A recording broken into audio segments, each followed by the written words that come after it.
James Laiju എന്നാണ്. ഞാൻ കേരളത്തിൽ നിന്നുള്ള ഒരു കൊടി കർഷകനാണ്.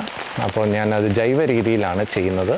ജൈവ രീതി എന്ന് പറഞ്ഞാൽ പല രീതികളുണ്ട്. അതിൽ ഞാൻ വൃക്ഷായുർവേദമാണ് ഇതിനകത്ത് ഞാൻ ഉപയോഗിച്ചുകൊണ്ടിരിക്കുന്നത്. അങ്ങനെ വൃക്ഷായുർവേദം നമ്മൾ ഒത്തിരി രാസവളങ്ങളെല്ലാം ചെയ്ത് ആ സമയത്ത് ഞാൻ വളർന്നു വന്ന സമയത്ത് രാസവളങ്ങളിൽ ഓർഗാനിക്കിൽ നിന്ന് വന്ന രാസവളങ്ങളിൽ കൂടെ ചെയ്തിട്ടാണ് ഞാൻ ഈ കാര്യങ്ങളിലേക്ക് വന്നത്. അപ്പോൾ അതിൻ്റെ രണ്ട് സൈഡിലെയും മോശം ഇതും അറിയാം. പിന്നെ നമ്മളിത് ജൈവമായിട്ട് ചെയ്തത് ടെസ്റ്റ് ചെയ്ത് ഇതിൻ്റെ രുചിയും ഇതിൻ്റെ ഫ്ലേവറും മനസ്സിലാക്കി ഇത് കഴിക്കാമെന്ന് മാത്രം ആണ് നമ്മൾ ഇതിനകത്തൂടെ നോക്കുന്നത്. പിന്നെ വളരെ ആരോഗ്യപരമായ ജീവിതം മുന്നോട്ട് കൊണ്ടുപോവുക എന്നുള്ളതാണ് നമ്മുടെ ഒരു motive. Thank you. Hello, I'm Aruna and that's Mr. Laiju. Hello. So we actually came here last November, my partner and I, Shri and myself, and we met with Mr. Laiju and we learned quite a bit about his Ayurveda practices on the peppers, and of course we want to hear directly from Mr. Laiju and how he does his farming. We thought was very interesting and it's so natural that we wanted the whole world to see and learn about it. So here is Mr. Laiju. Thank you. Hello.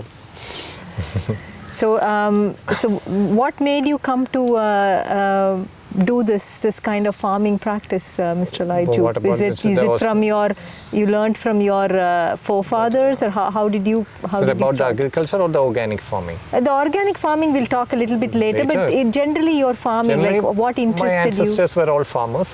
Okay, we had by my childhood age I used to see it. That's why I come to this. Okay. It was a natural process, not a really that a big process. Then I was used to this pepper and everything because it's in a Western Ghats. It's in Kerala's area. It's very good for farming for pepper. It's ideally suited for this. So it came underway the what I said. Western Ghats, which is optimally suited for pepper cultivation. Oh, is that so? So the origin of pepper actually started in India long time back? Long time back. As you know, everybody knows foreigners come for pepper from here for exchanging for chili. Yes. Exchanging chili for pepper. Okay, that was the first come. Then it came as a natural form, natural process, not a especially educated process. No. Okay. You just learnt it from your forefathers, basically. But there was a little bit problem when I learned it from forefathers. It was the introduction of chemical farming. But by the time the soil was very good, then at the right time the chemical were introduced. Then it for the first 10 to 15 years, because the soil is very powerful here. 15 years, 10, 20 years, my childhood stage, it was very good farming. We had immense result. Then it started slaughtering down. Because of the chemicals. When I grown up, we lost our control in agriculture farming. Is there something, so you're saying because peppers are very famous here in Kerala, so it's also culturally very integrated, right? Culturally very integrated. No, so many Ayurvedic medicines use pepper because it highlights its flavor. When pepper is used with something, it highlights its flavor. That's the key. Then it can be used with turmeric. Then it's good for cold, high vitamin C combinations, then antioxidant properties. Then okay, numerous use. I'm not an Ayurvedic Vaidyan, what we said in India. But it has numerous qualities that I don't know. I don't go for the scientific fact. Okay, but better, it's good, and again it's perishable. No, non-perishable. Non-perishable. Yeah. So how does the slow wilt and the quick wilt affect the pepper plant? Okay. Slow wilt and quick wilt is the main disease affected for pepper plants. Okay, it's a virus disease. It's said to be virus. It's bacteria. The actual cause is not there. But when it comes to a field, it finish off the field because it's pagarchvyadhi എന്ന് പറയുന്നത്. It comes to the next. Because it also affects all the other plants around it. Finish off the things. But as per Vriksha Ayurveda, it's virus. It's not meant as quick wilt as all slow wilt. Okay, it's meant as a virus disease. What we do is that we make antiviral. That's calantrophe leaf. Okay. Calantrophe leaf, antiviral. Antiviral, antifungal, antibacterial. Simple. Okay. Then how quick wilt affects it? It affects the roots. First, the root will be gone. The entire portion will be very fine. Then after the immense, when the disease comes to the maximum, it will shut down. So we have no way to recover it. That's the problem.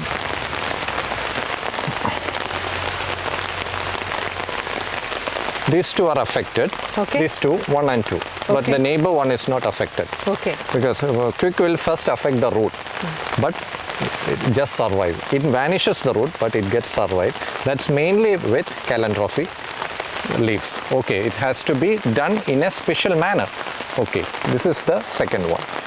Look, the neighboring one are not affected. You can show it about it. Still, the affected one have vines are there. Yeah. Okay. Normally, people cut down this and turn into ashes. But in your case, since you're using Vriksha Ayurveda, Since I'm using Vriksha Ayurveda, I'm not afraid about it's been affecting spreaded. anything, It's any not other been spreaded. pepper, and it's also helping this pepper to survive. I'm studying how it survives. I'm not afraid that it will get spreaded. Okay. Like this is pale yellow. It's not thickly green. It's what we say. It's weakly green. Look at that. It's heavily green and thickly populated. Look at that. Then on the other side, the branches here are weak. See, this is because of the root cause. This is a slow wilt and quick wilt. It turns into quick wilt. There is another type, quick wilt, which will vanish the garden. But this is slow wilt. It comes, both are on the same family. Okay, this is how we can understand. So I know you're practicing Vriksha Ayurveda, and it involves a lot of combinations of different natural materials as a fertilizer, right? Now your family helps you do that? Because Vriksha Ayurveda is gone for fermentation.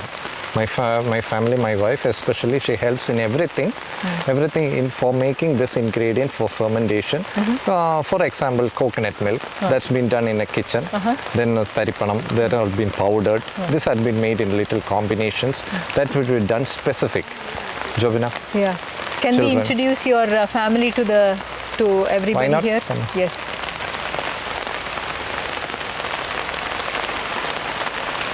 It's my wife, Jobina, my elder daughter, Irene James, and one, Alfred James.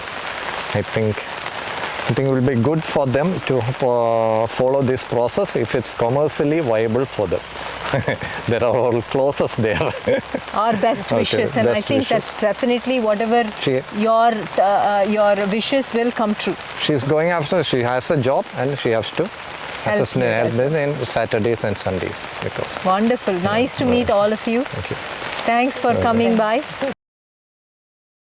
In Vriksha Ayurveda, Vriksha Ayurveda or organic practices, we have to feed the microbes. That's the first thing that we have to know about it. We have to first feed the microbes. The microbes will does the thing. Okay. But in so many natural farming, there are being giving microbes. Microbes is being given inoculum. That's been given to the heads, but they're not feeding it. Okay. Okay. What Vriksha Ayurveda, they do the both same, but they feed with microbes by fermentation technology. All things used in Vriksha Ayurveda are cooked and fermented. Okay, with Vriksha Ayurveda, there are so Rektam, Kabam, Vadam, Pittam. There are basics things they are doing. They're doing the same thing into the plant. Okay. Then for taking toxic materials from the soil is that they're using sesame cake. But all in fermented, so we don't need a bulk quantity. So is this a seasonal plant? The peppers are seasonal plants? Seasonal, but only one in a year. only once in a year. So it will flower by the month of April and May. Then it will get ripened by the end of December and by January. So January is when you harvest. January 30, everything will be over. Oh, so that's when you harvest the From peppers? December onwards, Okay. we will harvest it, then up to January. So and then what do you do after harvesting them? Harvesting, then we will cut down all the branches, not the branches, the supporting tree. Then for the next season, then we will allow all the sunlight to be acquired into it. Okay. Because sunlight makes the process. Then it has to go, it has to transfer to a drought period. That's how God has created pepper. Just God has transferred. So there are no rains during that time. No, at that right? time no rains. Then when what in Malayalam it's Pudumada, new rain. New rain comes here. Here it starts from end of March. By April, it will make the shoot and the flower will come. Oh, so that's the process. That's the process. But then once you take the peppers out, how do you dry them? How do you clean them, or clean or dry or sell them? When we take the pepper out, we have to sort it down. We get it down from the, it should be mechanically sorted down. Then we do no other option sunlight? Through the sunlight. Because that's again the season is it's a summer season, so it will all dry up. There are dryers there, but for the good quality, and sun is the only option. Okay. It's been treated like that. Okay, so that's exactly what you do in your practice. How can we change oxygen and carbon dioxide? Nothing. It's not. But there are options made by man. It's good. It's an invention. It's good, but it will go after sunlight. So you basically depend on the sunlight to dry them, right? When comes the sunlight, it comes to the microbial. If for an organic product, if you go for a microbial test, it will be okay. But the person who uses it should clean his hands. He shouldn't have any problems. That's the way we have to take a little bit care about it. Yeah. Then on the stocking side, the hygiene aspect. Then on the stocking side, if we get, suppose we'll make it into a 200 drum of barrel. Okay. 200 drum of barrel, we'll fix it in a plastic. That's in a virgin plastic. Okay. In case of an organic samples, we'll get out the samples. Make 2 or 3 samples at the top of the drum. Then put the drum tight. Make a wrap with a sellotape. That's a brown sellotape. Before that, put 2 or 3 tulsi leaves, vape leaves. Then before that, we have to smoke the drum from inside.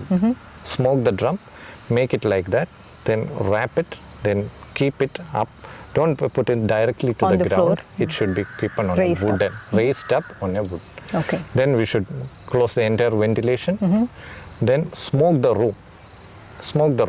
That will be 3 to 6 types of leaves will be used, including with turmeric. We to smoke the room, close down the room. Then when needed, just enter it. So how long can you keep it that way? Anything. 2, 3, So how long does usually a pepper can last, the smell and the taste of the pepper, how long? Better it will be 1 year. 1 year. 1 year. That's the best option. Okay. Better. But this is the process. This is the process as per Vriksha Ayurveda. Wow. If it's 2000 kilo, it will upgrade up to there will be a saturation point. Then every year we should test our product. All 233 chemical tests can be done in India. Then the heavy metal contamination. Then its piperine content. Then its volatile content. This all have to be tested. That will reach a saturation. Above that, that's not possible. We could test every year so that we could see whether there is any contamination. In organic farming, we are feeding the microbes in the soil. The microbes does the rest. That's the thing. In chemical farming, what we do that we have apply it very good and we'll get a good crop, but it won't sustain. Another thing, the quality won't be high enough. High enough and it will be very low. Then if we go after these practices for 10 to 15, we'll lose our land. That's why we couldn't survive Okay, when I was born, I came to chemical farming at my younger age, where I've seen my father, ancestors doing that. They were going in with good practices. Now by modern development, the chemical fertilizers were introduced. So I've seen its goods and its bads.